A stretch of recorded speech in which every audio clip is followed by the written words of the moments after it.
बिस्मिल्लाहिर्रहमानिर्रहीम। अस्सलाम वालेकुम students, welcome back. I am Mohammad Usman Ali, your mathematics teacher.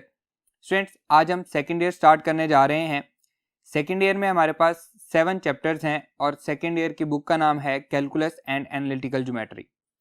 Calculus में हमारे पास चैप्टर नंबर 1, चैप्टर नंबर 2 और चैप्टर नंबर 3 शामिल हैं, जबकि एनालिटिकल ज्योमेट्री में 4, 5, 6 और 7 शामिल हैं। चैप्टर को स्टार्ट करने से पहले हम सबसे पहले ये समझते हैं कि कैलकुलस क्या है। क्वेश्चन हमारा आज का ये है, व्हाट इज कैलकुलस। आइए हम इसको समझते हैं कि ये एक्चुअली है क्या। जी स्टूडेंट्स, हमारा आज का क्वेश्चन है व्हाट इज कैलकुलस। कैलकुलस को समझने के लिए हम वो रेवोल्यूशनाइज चेंजेस को डिस्कस करते हैं जो कैलकुलस हमारी लाइफ में लेके आई है। Students, without calculus we can find the sum of finite number of terms.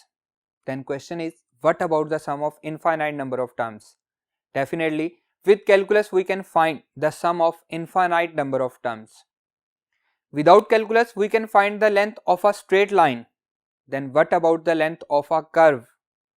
With calculus we can find the length of the curve.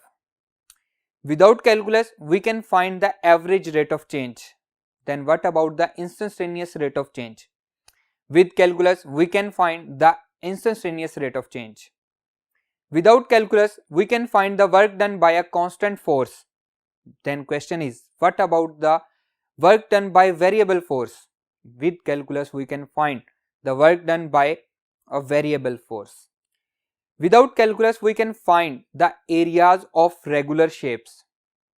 Then what about the areas of irregular shapes? Definitely calculus gives us the answer. We can find the areas of irregular shapes with calculus. Without calculus we can find the center of regular shapes. Then what about the center of irregular shapes? We can find the center of irregular shapes with the help of calculus.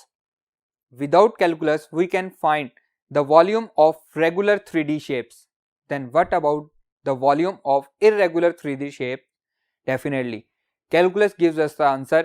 We can find the volume of irregular 3D shapes with the help of calculus. Without calculus we can find the mass of a solid of a constant density. Then what about the mass of a solid of variable density? With calculus we can find the mass of a solid of variable density. Students, calculus हमें इन तमाम questions के answer provide करता है। Clear? तो हम calculus को क्या समझते हैं, आइए देखते हैं। In short, calculus is a journey from average to instantaneous, from regular to irregular and from constant to variable. Calculus एक सिंपल सी जर्नी है। पहले हम average rate of change calculus से पहले फाइंड कर सकते थे और कैलकुलस के बाद हम इंस्टेंटेनियस रेट ऑफ चेंज भी फाइंड कर सकते हैं। इसी तरह from regular to irregular and from constant to variable. Calculus की डेफिनेशन डिस्कस करते हैं। Calculus is a mathematical tool used to analyze changes in physical quantities. Clear? Calculus revolutionized the calculations of physics, chemistry, biology, economics, computer science and many other fields of life. Calculus ने इन सभी fields में बहुत सारी इनकलाबी तब्दीलियां लेके आई। आइए अब हम उन साइंटिस्ट के बारे में जानते हैं जो इस रेवोल्यूशन को हमारे तक लेके आए हैं।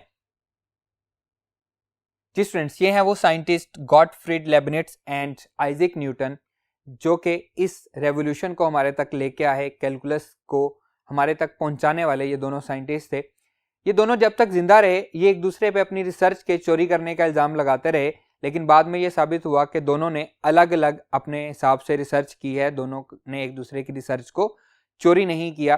स्टूडेंट्स, इंशाल्लाह हम नेक्स्ट लेक्चर से अपने चैप्टर का आगाज़ करेंगे, क्योंकि हमारे चैप्टर के पहले 3 चैप्टर जो हैं 1, 2 और 3 ये कैलकुलस के हैं। तो ये लेक्चर आपको समझाने के लिए था कि एक्चुअली कैलकुलस क्या है, कैलकुलस ने हमारी लाइफ में क्या क्या रेवोल्यूशन लेके आई है, ये हमने समझना था।